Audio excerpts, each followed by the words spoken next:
están ustedes? Muy buenas tardes. Martes 12 de septiembre, de esta forma les damos la bienvenida a CNN Tiempo, acá por las pantallas de CNN Chile. Vamos a estar revisando el pronóstico nacional para todo nuestro país, desde el norte hasta la zona insular, pasando también, por supuesto, por la región metropolitana. Acompáñenos para conocer todo ese detalle, pensando en que ya quedan poquitos días para las celebraciones patrias en nuestro país. Pero antes vamos a abrir este capítulo hablando de un tema que sin duda ha marcado las agendas noticiosas en los últimos días. El edificio Kandinsky, y específicamente lo que estamos viendo ahí en la pantalla, este gran socavón que obligó a evacuar no solo al edificio que les mencionaba, sino que el día antes de ayer a otro edificio que queda a unos poquitos metros precisamente de la imagen que estamos viendo.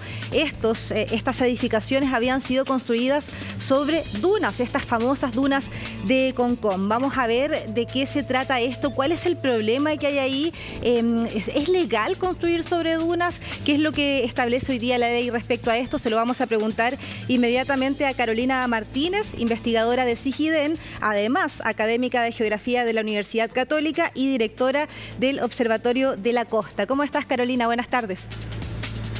Hola, Daniela, buenas tardes. Bueno, Carolina, quería preguntarte qué es lo que ocurre específicamente en Viña del Mar, porque estaban construidas sobre dunas y muchos se preguntaron si específicamente se puede construir sobre áreas protegidas. ¿Qué pasa ahí específicamente y qué significa la imagen que estamos viendo para el futuro de las edificaciones en nuestro país? Bueno, lo que vemos acá es un resultado del dejar hacer, debido a una falta de política pública respecto de protección costera, un vacío normativo que perdura en el país durante 170 años ya, porque se puede construir en Chile en cualquier ecosistema de alto valor natural y cultural, como playas, como dunas, como humedales, cuando se es propietario, por ejemplo, de este terreno. Entonces, la ciencia hace muchas décadas ya ha establecido que hay ciertos ecosistemas de alto valor natural que son mucho más sensibles a la degradación, especialmente por urbanización, en donde no se debe construir, porque estos ecosistemas como campos dunares y la playa, en el cual se forma una interacción, un todo, es muy difícil recuperarlo cuando ya lo tenemos antropizado, urbanizado, con actividades que son muy disfuncionales a la dinámica natural y a la fragilidad de estos ecosistemas. Entonces, la ciencia hace muchos años que está diciendo no hay que construir en playas, no hay que construir en dunas, especialmente en el contexto geográfico que tiene el país, porque estamos nosotros localizados en un margen continental muy activo, es decir, se mueve la costa y el territorio chileno a puntas de terremotos, de subducción, pero también hay una dinámica importante que depende de las cuencas hidrográficas. Entonces, este vacío normativo respecto de protección de la costa en Chile, de su zona costera, está pasando la cuenta de manera muy agresiva. Al ver, por ejemplo, estos colapsos, porque nunca se debió urbanizar en estas dunas, sobre todo que son dunas antiguas. Sí, podría significar una lección, pensando en que todo alrededor de específicamente esos dos edificios también está construido. De hecho, hay edificios que recién se están levantando, recién se están vendiendo y que específicamente están sobre las famosas dunas de Concón. ¿Se puede sacar una lección? ¿Se podrían paralizar esas edificaciones pensando en un escenario positivo? Sí, considerando los escenarios de cambio climático que ya los tenemos bastante establecidos y sobre todo el diagnóstico que ha hecho la ciencia en Chile respecto de la sensibilidad y la susceptibilidad de estos ecosistemas a degradarse, la lección que estamos sacando acá es que no podemos urbanizar en cualquier lugar. No podemos tomar bienes públicos como son los campos dunares, como es la playa, los estuarios principalmente, que están también muy degradados por todo lo que arrastra la cuenca. Esta es una dura lección sobre uno, la falta de política pública; dos, que la naturaleza tiene una dinámica que nosotros necesitamos comprender, entender y además también orientar los usos, principalmente en las áreas de alta urbanización, considerando esta sensibilidad a la degradación. no cualquier ecosistema soporta este nivel de urbanización. No son urbanizaciones cuidadosas con la naturaleza, no estamos hablando acá de infraestructura verde, estamos hablando acá de grandes cargas, edificios muy altos que no soportan la fragilidad de estos ecosistemas. Entonces estos ecosistemas deberían estar resguardándose, cuidándose para hacer frente a los desafíos del cambio climático y principalmente hacer frente a la tremenda recurrencia que tenemos de amenazas como tsunamis y otros eventos que vamos a seguir teniendo acá en las siguientes décadas.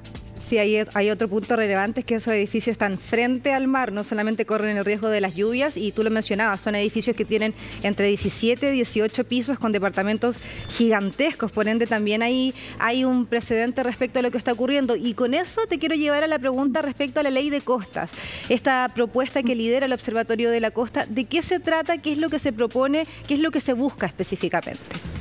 Sí, bueno, debido a este vacío normativo que ya está establecido hace bastantes años y sobre todo al diagnóstico científico que hemos hecho sobre la costa en Chile, una zona de alta fragilidad, que es nuestro primer frente a las amenazas naturales recurrentes que hemos tenido. Hay que considerar que cada 2 años tenemos procesos de reconstrucción por tsunami, por incendios forestales, por aluviones. Esto ya es bastante insostenible en el tiempo. Entonces, la falta de esta brecha normativa que tenemos en el país está pasando una cuenta muy alta. Entonces, lo que propone la ley de costas, que se funda en este diagnóstico científico que surge desde la academia, establece 9 enfoques y principios, es decir, un rayado de cancha, por decirlo así, sobre lo que debería ser una ley de costas pensando en la realidad geográfica de China. Establece principalmente el reconocimiento de su carácter público, es decir, que estos bienes públicos donde tenemos aquí esta intensa urbanización son patrimonio de todos los chilenos, porque así lo han establecido países desarrollados que tienen modelos de gobernanza exitosa, donde estos ecosistemas han sido por cientos de años protegidos por leyes. Han sido denominados bienes públicos, bienes comunes, bienes del reino en épocas de la colonia. Por lo tanto, son ecosistemas llamados a asegurar la sobrevivencia humana para las futuras generaciones. Establece también la protección de la vida humana de desastres, porque si vemos acá la cantidad de personas que se exponen a grandes desastres, ya sea por socavones, ya sea por eventos extremos, estamos acá exponiendo vidas humanas a perderse, como así ha ocurrido con grandes tsunamis en el país. Hay que ver la cantidad de personas que murieron en el tsunami de 2010 y así va a seguir ocurriendo si no ponemos una limitación a la forma de urbanizar. Así también reconocer el principio precautorio para hacer frente a la configuración de zonas de sacrificio. Reconoce también la visión ecosistémica y principalmente la gestión integrada de áreas costeras que no tenemos en el país, y debido a ello es que tenemos esta tremenda urbanización en ecosistemas de alto valor natural que deberían estar en definitiva protegidos por el Estado. Tú hablabas de bienes de uso público. En ese sentido te pregunto, ¿qué te parecen estas enmiendas que fueron despachadas por el Consejo Constitucional que dicen mucho respecto a esto y de la posibilidad de poder concesionar las playas, por ejemplo, que hoy día son públicas? ¿Cómo se lo toman desde el observatorio este avance o esta propuesta para la nueva Constitución? Bueno, es desastroso y la verdad es una vergüenza para el nivel de conocimiento científico que tenemos en el país que se sigan proponiendo estas formas que degradan más los ecosistemas que están quedando como remanentes. Y a la vez también que no se considere este principio y el rol que tiene el Estado proteger la vida humana ante grandes desastres. Por lo tanto, estamos replicando un modelo económico poco sostenible que privilegia el extractivismo. Aquí también tenemos en estas dunas extractivismo porque se está usando un ecosistema que debe ser protegido, y en muchos lugares como el Chile, por ejemplo, tenemos también concesiones de salmonicultura en áreas protegidas. Entonces, estamos, a pesar de tener formas de protección en nuestros ecosistemas de alto valor natural, de todas maneras estamos aceptando usos que son disruptivos, que también afectan a comunidades, que no reconocen también el uso ancestral. Por lo tanto, es muy triste a este nivel de conocimiento que tenemos que se estén proponiendo este tipo de enmiendas donde no estamos protegiendo a la naturaleza y no proteger la naturaleza también es afectar la vida humana.